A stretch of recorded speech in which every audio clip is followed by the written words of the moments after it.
Shri Radha Saki Vrinda Shriman Mahaprabhu ki jai. Shri Shri Jagannath Baladev Subhadra Maharani Shri Sudarshan Chakra Maharaj ki jai. Shri Vitthal Rukumai ki jai. Shri Giriraj Maharaj ki jai. Shri Prabhupada ki jai. Samaveda Gaura Bhakta Vrinda ki jai. Dai Gaura Premanande Hari Om. Shrimad Bhagavatam ki jai. Om Namo Bhagavate Vasudevaya.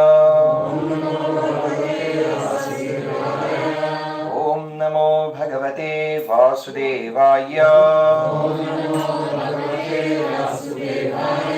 Om Namo Bhagavate Vasudevaya.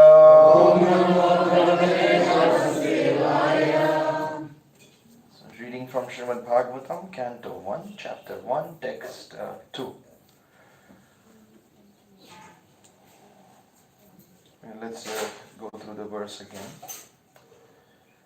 Dharmaha Projhita Kaitava Atra Arama Nirmatsaranam Satam Vedyam Vastavam Atra Vastu Shivadam Tapatraya Unmulanam Shrimad Bhagavate Mahamuni Krite Kim Va Paraihi Ishvaraha Sadhyaha Vridi Avarudhyate Atra Kritibhi Shushrushubhis Takshana. Completely rejecting all religious activities which are materially motivated, this Bhagavata Puran propounds the highest truth, which is understandable by those devotees who are fully pure in heart. The highest truth is reality distinguished from illusion for the welfare of all. Such truth uproots the threefold miseries. This beautiful Bhagavatam, compiled by the great sage Vyasadeva in his maturity, is sufficient in itself for God realization. What is the need of any other scripture? As soon as one attentively and submissively hears the message of Bhagavatam, by this culture of knowledge, the Supreme Lord is established within his heart. Hare Krishna. Anyone remembers anything from the last week class? We mentioned about the difference between human life and animal life. Shri Krishna is this only Supreme Personality of God.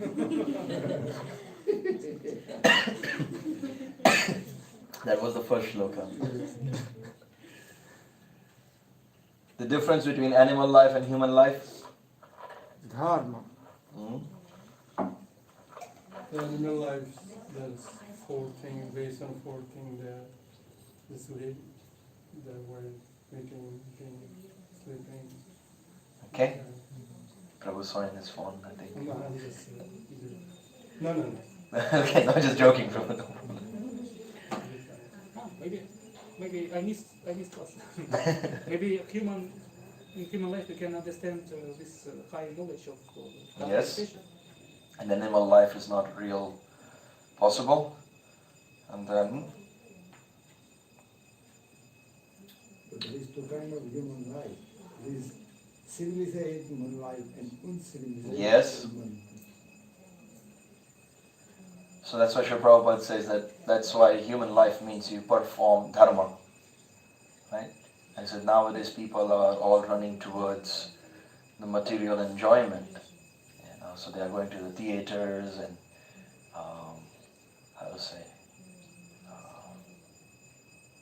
big industries and going behind civilizations, and so that's why all the temples and mosques and churches are practically empty.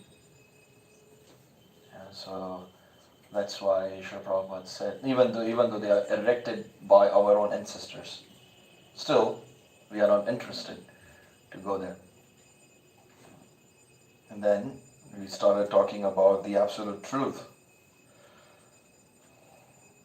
Bhagavatam can only be understood by those devotees who are pure at heart and they're dedicated and they're non-envious, free from material envy, but are well-wisher to everyone, and they strive to establish a competitionless society for God with God in the center. So that's what we ended with.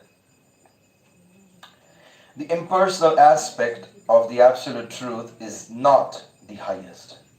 Above the impersonal feature is the Paramatma feature, and above this is the personal feature of the absolute truth, or Bhagavan. Shrimad Bhagavatam gives information about the absolute truth in his personal feature. It is higher than impersonalist literatures and higher than the Jnana-kanda division of the Veda. It is even higher than the Karma-kanda division and even higher than the Upasana-kanda division, because it recommends the worship of the Supreme Personality of Godhead, Lord Shri Krishna. In the Karma-kanda, there is competition to reach heavenly planets for better sense gratification. And there is similar competitions in the Jnana-kanda and Upasana-kanda.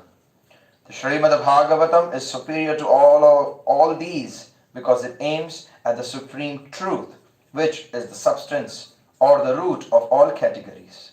From Shrimad Bhagavatam, one can come to know the substance as well as the categories.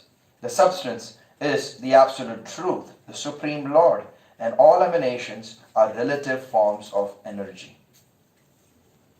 So stating the position of Shrimad Bhagavatam. And you have the Veda. Srila Prabhupada in the previous purport said that Shrimad Bhagavatam is the natural commentary to the Vedanta Sutra, which is the essence of the Vedas. It talks about it because it was written by Srila Vyasadeva at the end after writing the Vedanta Sutra. And it only speaks about Krishna as a Supreme Personality of Godhead. Therefore, it is a natural commentary. So, those people who get stuck up in studying of the Vedas, not necessarily the understanding of the Veda, but they are saying the Karma Kanda. The Karma Kanda is performing all these different, the yagyas and pujas and which give so worshipping the demigods. So it brings you to a higher planetary system. You can enjoy in the heavenly planets, or you have the Jnana-kanda, which takes you even higher. Takes you all the way up to Brahmaloka, because you are sitting and meditating and enjoying the knowledge. It is interesting. Mahabharata talks about when Maharaj Yudhishthira he made his Rajasuya, not the Rajasuya, during his Rajasuya sacrifice. So then Narada Muni comes. And Narada Muni, there is a long discussion between Narada Muni and Maharaj Yudhishthira. And Maharaj Yudhishthira, he asks Narada Muni, you have traveled all over the universe. Have you seen any assembly hall as beautiful as this one? Have you seen anything as beautiful as this? Because Mayadana, Lord Krishna told him, make an assembly hall for Maharaj Yudhishthira by combining the earthly, heavenly, so you have the human, demigods, and demonic architecture combined together. He says, and create something like that. Because Mayadanava is a Danava. He's an architecture for the demons. So he said, but combine the humans, the demigods, and the demoniac architecture together and create something very, very unique. So they had, it looks like there is a gateway, but there is no gateway. It looks like there is a wall, but there is actually a gateway there. It looks like there is fire, but no, it's a pathway. Or it feels like there is water, but no, it's a road. That's where Duryodhana fell in. And he fell in the water, and it was like, what's going on? So Maharaj Yudhishthira is asking, have you seen something this beautiful? And then Narada Muni starts explaining all different Rajyasabhas, the assembly halls of the different demigods. Kubera's is as white as a swan, and it just goes on describing. And at one point it comes up to Lord Brahma's assembly hall. And it says, in Lord Brahma's assembly hall, because, we have the commentary personification, or the Veda personification, that they sit in the assembly hall of Lord Brahma.